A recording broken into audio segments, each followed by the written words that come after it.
कोनो बात मास ना बोले ले ही जा डरे ई बिहार हम पगली शहर पैदा होले घरे घरे ई बिहार हम पगली शहर पैदा होले घरे घरे। दोस्त दी तोहके की दी सरकार के तोपे वाला चीज चला करू घर के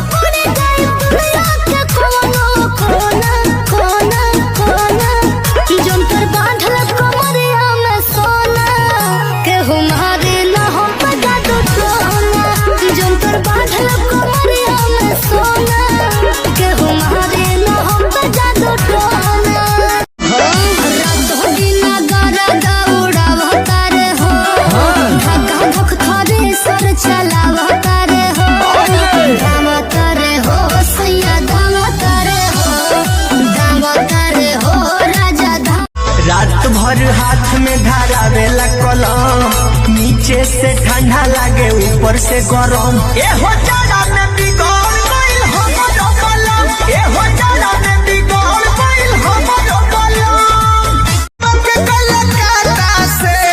पानी झरल नहीं पाता से ताजा ताजा फल कर जुठाए तो सटके सूता हो लहरिया लूटाए पिया नहीं के जरूरी जानू झूठा प्यार करके दुनिया ही लूटला के अरे प्यार के नाम पर टाइम पास कइलस उका जानी फिर दिल टूटला के प्यार के नाम पर टाइम पास कइलस उका जानी फिर दिल टूटला के तू ना बुझू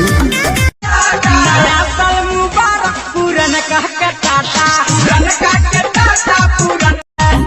आगे चलो ही आजकल वायरल तू ही इंस्टा के रीलावा में आगे छोड़ी कहा के परी के ना उतरी पटना जिलावा में आगे छोड़ी कहा के परी के ना उतरी बागा जिलावा में सुतत चाहे जागत कर नया साल के स्वागत कर मिलेला मौका एक बार RCID बोतल खुली रात मसाला होटल खुली सभे रही तैयार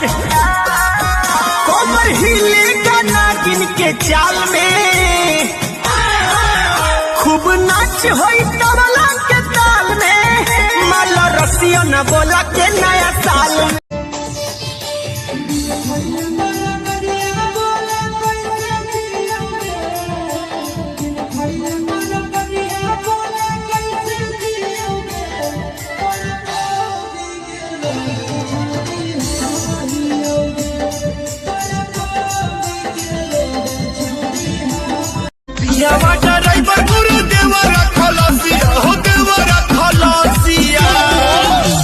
घरे उठा लाली होता बसिया